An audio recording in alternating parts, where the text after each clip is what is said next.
ওই মাদ্রাসায় গেছে যেই মাদ্রাসায় ইমামে আজম আবু হানিফা লেখাপড়া করে।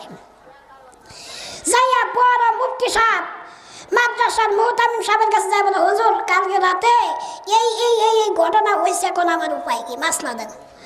আচ্ছা আপনার বউ কি অনেক সুন্দর? কয় না। কয় আপনার বউ কি এই গ্রামের সব মহিলা চাইতে ফর্সা? কয় না। কয় তাহলে বউ গেছে। তাহলে বউ কি গেছে? আকাশের সাত কত সুন্দর ফুটফুটা, আর ওই বউ হলো কালা, তারপরে কোনো গুণও নাই, তাহলে বউ থাকে কেমনে? হুজুর চিন্তা করছে বউ থাকে কেমনে। এখন মুরব্বী মাদ্রাসার বারান্দায় বসে বসে কাঁদতেছে যে বুড়া বয়সে বউ হারাইলাম, এখন উপায় কি? তো হঠাৎ করে ইমামে আজম আবু হানিফা রাস্তা দিয়ে আসতেছে।